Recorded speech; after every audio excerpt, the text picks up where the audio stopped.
Go ahead, Paul. Great, thanks. Good evening, all. This is the July 26, 2021 Police Commission meeting for the town of New Canaan. Press the button there. First item on the agenda is approval of the minutes from the previous meeting from June of 2021.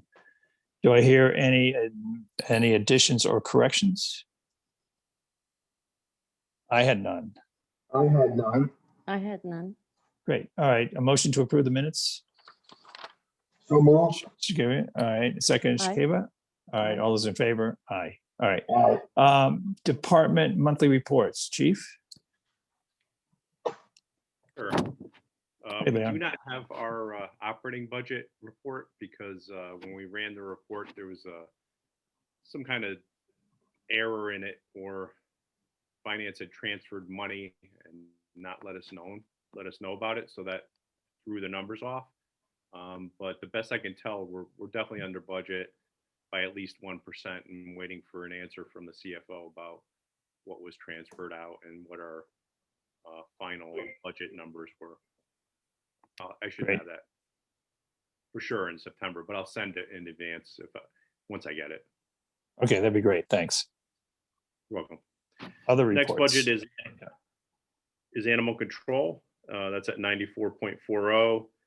So that's under budget, so that's good news. And then dog fund, that's a different animal, of course. So look at that. And next report I have is our staffing report. We lost time about 31%, which is a little bit more than last June, but much less than previous June 2019. And we were minimum shift about 55% of the time. It's about last June was less because our staffing levels were a little bit better. And June 19 was, we were significantly understaffed at 90% of the time.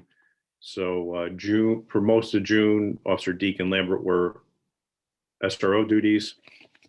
We have one officer that's military leave for about a year and one officer on injury leave. So those all contribute to our staffing deficiencies. And that's why you see the numbers you see, but it's really not we're in good staffing shape, meaning we're full complement, and it's rare for us to see that. So that's certainly good news. But good news on that front. Next report I have is our monthly statistics. I'll just highlight some. Family dispute 28 versus 21, so that's a increase. Fraud and identity theft continue to be issues that we continually see increasing in more complexity. And larceny from motor vehicle 21 versus 27, so that's down somewhat. And sometimes those are all interconnected crimes, meaning someone steals someone's driver's license and or tax returns we'd had stolen from vehicles, social security cards, and sometimes that leads to identity theft. So that's a continual message to our residents to lock your cars and take your keys in. Motor vehicle accident property damage 169 versus 97. So that's a significant increase, but that's a result of traffic increasing dramatically. Last year, COVID created less traffic and therefore less property damage accidents. Motor vehicle accident injury 11 versus 13. So that's still a good trend because of the traffic levels have increased, but we haven't seen that increase related to injury accidents. So that's certainly good news. Psychiatric problems 23 versus 24. So that's one down from last year, but that's still a high number. They are pretty complex calls, but our officers handle them really well. Stolen vehicles 23 versus 10. So that's a substantial increase, more than double. And hopefully that trend won't continue. But if that trend continues, we're going to see nearly 50 stolen vehicles this year, but I'm hoping that levels off. And we are with some of our state legislators and the state itself. There's some promises of money for creating a task force to go after these folks that are stealing the vehicles. I've been speaking with our state's attorney to see legally what we can do, specifically related to investigations. And it's challenging because if someone steals a car and dumps the car somewhere merely because their DNA or a fingerprint is found in the car doesn't necessarily equate to a crime being committed.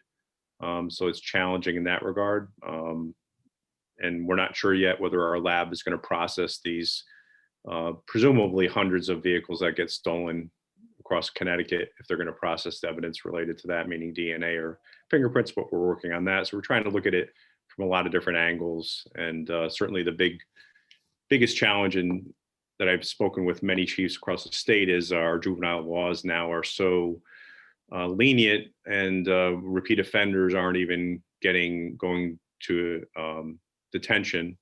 And Stanford had a pretty tragic case where a 14-year-old executed someone, and that 14-year-old's a repeat offender, and the most that 14-year-old is going to get is 3 years in juvenile detention. So that gives you an idea.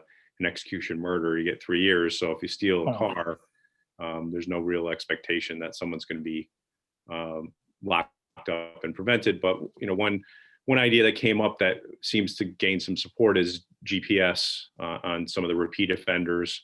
So at least we'll know if they're coming into our town, they have GPS on them, or they take them off. But what happens if somebody continues to violate that is not unclear, because judges right now won't lock up juvenile offenders. And what we're seeing is most of these crimes are being committed by juveniles. So it's complicated on a lot of different levels. So, but we're continuing to kind of look at it from a different angle, see if there's anything to be done. But this is one of the most preventable. Right. Chief, Victim. most of the vehicles get stolen and recovered. We don't know who stole the vehicle, but our officers arrested, I think, at least 2 people within the past year. One was the one that we gave an award for, where they arrested the guy who was from Newark, New Jersey. He was not That's a right. minor. He was not Yep. a juvenile. Yep. And there was another arrest. I think it was around Marshall Ridge Road somewhere, where they caught another car thief. I believe he was also not a juvenile. So in those 2 cases, we actually caught someone. Do we know what happened with them? The New Jersey case is still pending, so that hasn't been resolved yet. Road case, I think that was a mix of juveniles and adults, meaning 18-year-olds and and several kids under 18. I'm not sure how that got resolved, but typically it's unless you're even a repeat offender, we're seeing across the state kids that have gotten 12 arrests for stealing cars are still getting out and still not being detained. So Right, which I agree with you is a problem, but that's why I was asking about the 2 that we caught who were not juveniles. right, yeah, I mean, Well, typically, maybe we could find out. It might be worth just finding out what happens with them. yeah, probably going to get probation. They're probably not going to go to jail. It's likely. So I think once the New Jersey case is resolved, we'll have a little more information. But I'll connect with our state's attorney and kind of get a general review about what typically happens. But each case is dependent on their criminal history and the facts of the crime, et cetera. But generally, it's a property crime, and in these cases, they were, and there was no intent to actually keep the car. So it's pretty common for the charges to get brought down from larceny to using a vehicle without owner's permission, versus it's a different kind of classification. So that's the other complication, because they have to prove that the person intended to keep the car, and usually they get rid of the car pretty quick and dump it unless they commit a crime with it. And I think I ran an analysis, and I believe 7 of our 23 or so were recovered in Waterbury. But if our officers, at some risk to themselves, arrest someone who's stealing a vehicle, are you saying that they get very light prosecution? It's up to the state to prove that they intended to keep the vehicle. So if the car thief says, no, I just was going to road test it for the owner, I wasn't going to keep it, then how do you prove that he intended to? I would think if you steal the car, you were guilty of the crime of stealing the vehicle, regardless of how long you say you wanted to keep it. Yeah, I mean, my experience is typically people may get charged with larceny. Larceny first is stealing a vehicle. Those cases are brought down to a lower charge of something like taking a vehicle without owner's permission versus larceny, because you have to prove intent to deprive the owner of the vehicle. And usually when they dump the vehicles quickly, it's our criminal justice system, right? It's not perfect, but that's happened to be how things work. So I'll speak to the state's attorney and get a general It overview. seems to me that's a cause of why we're seeing all these car thefts. There's very little consequence, even if you're caught. You're not likely to be caught. Very unlikely you'll get caught. If you do get caught, it doesn't sound like there's much consequence. It's true. Yeah, that's an accurate depiction of it.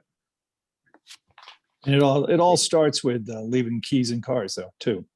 As long as people in town continue to leave their keys in their cars, it's just ripe for these thefts. So if the car is locked, none of these cars are broken into and windows smashed, and it's not a forced entry. It's all doors are unlocked, keys are in it. They go and they take them. It becomes very straightforward after that. Yep, all the stolen vehicles, that's the case. Right. They're all unlocked with the keys in them. Right. There's been some forced entries because they see something they like, but that's typically a different group than right. That's stealing the cars in the middle of the night. It's a different group. Their intent is more or less identity theft and or immediate compromising bank accounts and things like that. So you're right, though. We have many videos of that residents have sent us when we do have stolen vehicles or thefts from, and it shows these juveniles going car to car, checking the cars, and if the car's locked, they move on to a different driveway. That's right. So That's right. it's a very preventable crime. Yep. Right. Once again, we would encourage our residents to lock their cars. Yep. And take their keys inside. It's not even a New Canaan or a Fairfield County specific crime per se. Right. It's a statewide issue. We had a conference call with multiple chiefs across the state, and everybody's frustrated and everybody's looking at different ways to prevent it from happening or investigating it better, but no one has a solution just yet. Okay, thank you. Okay, moving on. Yep. Next report I have is extra duty aging, a show about 50,000 or so, 31 days or more. But those numbers are good in comparison to what we've seen in the past. So the collections are better than they have been. Certainly anything over 120 concerns me. $18,000. So I'll touch base with our CFO and ask what their plan is for that. Next report I have is false alarm aging. And once again, there's a substantial $10,000. So it's likely that won't ever be collected, but I'm going to point that out to our CFO too and see what they can do to potentially collect that or write it off, depending on what they decide to do. Okay, great. That's all I have for reports. You're welcome. Okay, good. Thank you, Chief. Item number 3 are topics for discussion. Road closure for the annual addiction awareness vigil. Paul, are you on? Paul Reinhardt? Yes, I am. Hello. Good evening, Paul. Great to see you. Yeah, same here. Good evening. So for the 5th year, we are going to have the addiction awareness vigil that for 3 of the years up to now, we've had it at the pop-up park at South and Elm. And basically, we're just asking to have the park from or have that road availability from 2 p.m. to 10 p.m. on September 1st, which is a Wednesday. And we're excited that, unlike last year where we had to do it virtually, that we're back in person for and it'll be our 5th annual. Very good. Any discussion from the commissioners on this? Okay, so let's have a motion then to approve the closure on September 1 from 2 p.m. to 10 p.m. at South Avenue in Elm at the location of the formerly known as the Pop-Up Park. All right, that's the motion. Who's making the motion? Gava? I'll make that motion, so move. Okay, okay. Jim, second. All those in favor? Aye. Okay. Aye. Aye. Aye. Great. Okay, thank you. Thank you, Paul. Yeah, I just wanted to say that I think I put it in the write-up that if it was gonna pour rain, but it never rains on our vigil, but if it were to pour rain, that maybe we would do it the next day and ask that, so that's just one thing, that if it rains, it's really, but it doesn't on our vigil, that September 2nd, we could have the road closure. Okay, I'm sorry I cut you off there too fast. Let's include that as an amendment to the motion to have a rain date of September 2nd. Motion? So move. Okay, all those in Aye. favor? Aye.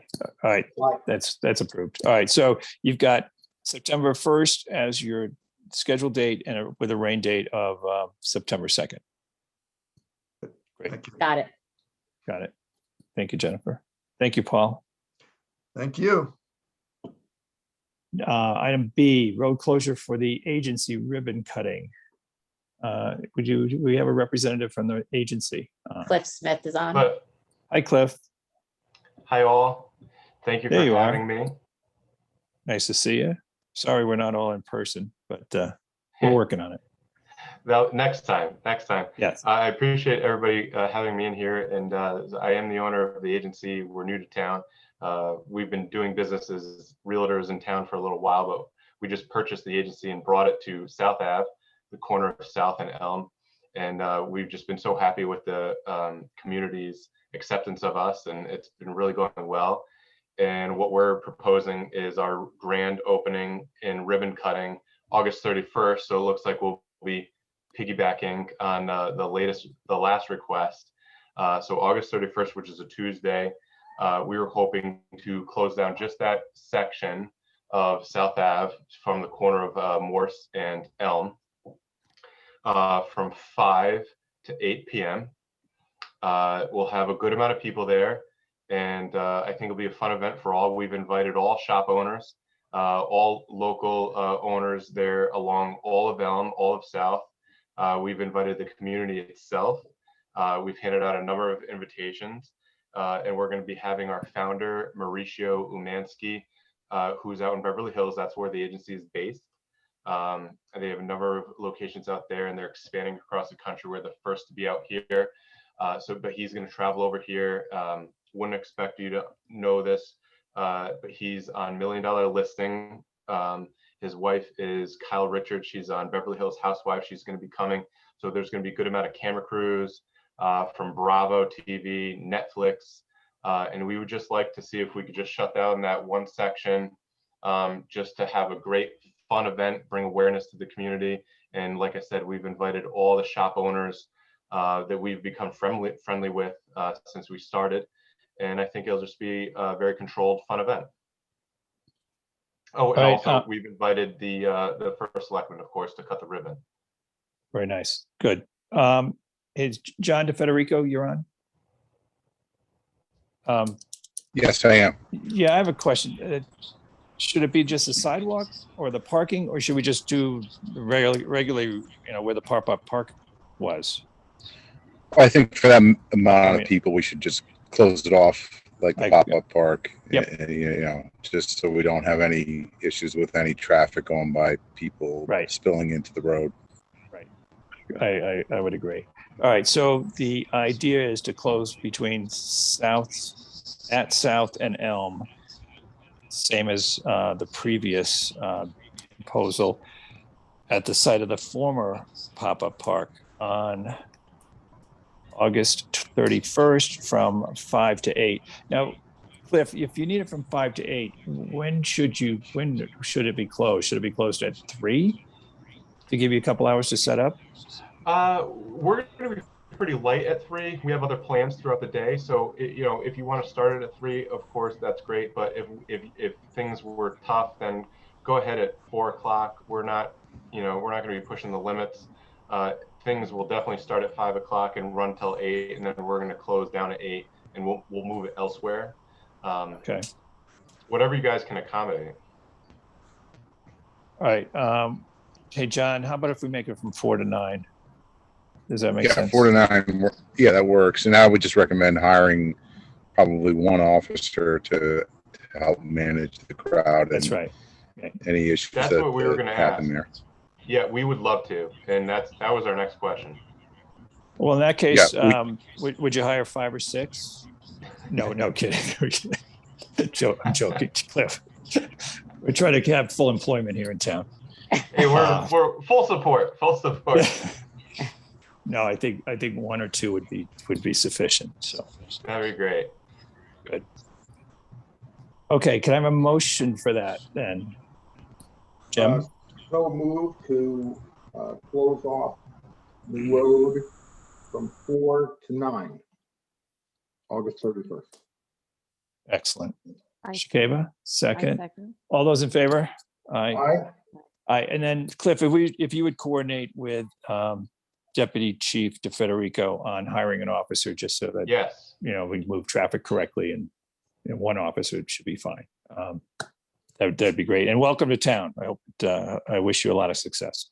Oh, thank you so much. The whole town has just been amazing. So thank you. It is an amazing town.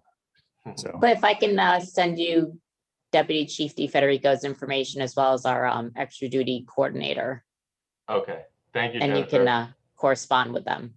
Great. great. Okay. Next then. Thanks, Cliff. All right. Thanks, everybody. You're welcome. Next item is C, Officer Falvo's probationary period. Yep. Chief? Sure. If you recall, last meeting, we asked to push it to September because we thought it would take longer for his medical certification to be completed. But oddly enough, the state was pretty quick and they got his certification done. So my recommendation is you vote to take him off probationary status and make him a full-time employee. Okay. Shakeba, would you make that motion, please? Sure. I move to approve Officer Falbo's probationary period completed. Okay, Jim, second. I second. Okay, all those in favor? Aye. Aye. Great, and welcome, Officer Falvo. Let's go on to Officer Venezzi. We're going to table this one until November. We were dates were off a little bit, so we're going to table this Okay. until November, and we'll talk about that in November. Okay, great. It's easy. E, building renovation update. Chief? So, yeah, work continues on either renovate as new, knock the current building down, build a new building, or build a new building somewhere else. Not exactly clear what direction we're going in yet, but the committee continues to work on it. I believe the first selectman suggested we might have a decision in September, so more to follow on that. And frankly, any of the options there's better options, but any option is good because our building is in dire need of doing something soon in the right way. Right. And just for the group, we've visited a number of stations around the area. And that work continues. We might visit a couple more over the next month. But the information has been coming in, and we're coming together as a committee as to what our recommendation will be. But we'll work certainly with the chief and with the first selectman to come up with a solution here. Last month, Chief, you said you were hopeful that the cost analysis of the options would be completed by next week. That was mid-July. Was that done? I don't think that's been publicly discussed yet. Right, there's a couple of options to be priced out. It's kind of no secret. It's renovate as new or start over in the same location. And we don't have all those numbers yet. And I'm a committee member as well. I haven't seen the numbers yet, Mhm. but they're working on it. Okay. F, animal control shelter update, chief. In the past 10 days or so, there's been some back and forth with the vendor and with the town attorney and with me and with Allison. The vendors requesting some items, some changes to the lease agreement, et cetera. So that's moving forward. I don't think anything is going to halt the agreement from being in place. So my expectation is that should get finalized in the coming weeks, and then the first selectman would sign off on that. And in essence, it's a plan B. It allows us to use a facility in town Right. if our current facility isn't adequate or something deficient there. We could go to that facility and it's functional. It doesn't exactly take the place of an animal shelter per se, but it's a alternative that we can use if needed. And like I said, our current shelter is adequate. It's not ideal, not perfect, but it's adequate for current use and state of use that it's in. So at least we'll have this plan B option in place if there's some other deficiency, whether it's the weather or some kind of other event occurs where the shelter isn't available for our use. Very good. Item G, letter of appreciation. Sure. Always the best part of the meeting. There's a nice letter or note here for Officer Oakes and NCPD. The writer is stating she's thanking Officer Oakes for helping her son. It was a terrifying accident, and his kindness and professionalism was greatly appreciated. So that's certainly nice to see that, and that he handled that incident so well. And there's should be another letter in your packet. I don't think was listed on the agenda because it came in recently for Officer Falbo and Sprasta. It was specifically related to this residence. It was a death notification, and the resident appreciated the dignity and compassion that the officer showed, and specifically stated that the resident admires law enforcement and all police officers. So that's certainly something nice to see, given the day and age we're in, that our residents still appreciate our officers and how well they handle these kinds of very difficult incidents. So, kudos to Officer Falbo and Officer Sprasta for handling that so well. Right. Very, very, very professional job. Thanks. Yes. And speaking of support from residents, Deputy Chief Federico has been working with a resident who came up with an idea called Beat the Blue. And what it is that in essence, this resident has approached some restaurants in town, and the restaurants will be donating meals to officers various times in the week, depending on dynamics, and just as a show of appreciation for the work that the officers do and the sacrifices they make. So that's certainly a nice initiative and makes our officers feel a little bit more appreciated. Great. Great. Good. Sounds like a great program. And that's for the month of August, I think. It should be perpetual, depending on Oh, it is? depending on participation and individual restaurants' needs and what they can provide. Okay. So hopefully it'll be a ongoing program. Okay. Thank you. Any other matters? Any other new business? Anybody from the public? Okay. Hearing none, let's go into executive session at 6:30. Let's vote to go into executive session. 1 second, Paul. I just need to pause the recording, and the press has to exit. Thank you. Go ahead. All right, coming out of executive session at 6:38. Any other further business, commissioners? Not here. Okay, motion to adjourn. So moved. Second. Second, all those in favor? Aye. All right. Okay, great. No meeting in August. But if I tell you what, if I have any other, if I hear any building committee, important information, I'll get it out to you with a phone call. All right. Great. Paul, All right, good. at some point, I think once the direction's obvious, Yeah. we should have a special meeting just to brief all the commissioners on where things stand. I agree. And we'll bring in nice Bill thing to do. Walbert. Yeah, bring Walbert being, Phil will come in and give a Sure. presentation here too, I think, and just to update everybody as to the progress and what was done. And there's been a substantial amount of work Sure. done that people just don't see. Yeah. On a monthly basis, but there's been more weekly meetings and they've all been in the public, but it's hard to keep up with them sometimes when they're kind of off to the side. Or it sounds like they're off to the side, but they are public meetings. So, all right, good. All right, thanks. Thank you. Have a good night. Safe, Thank you. safe travels, Thank everybody. you. Thanks. All Bye. right, bye. Bye.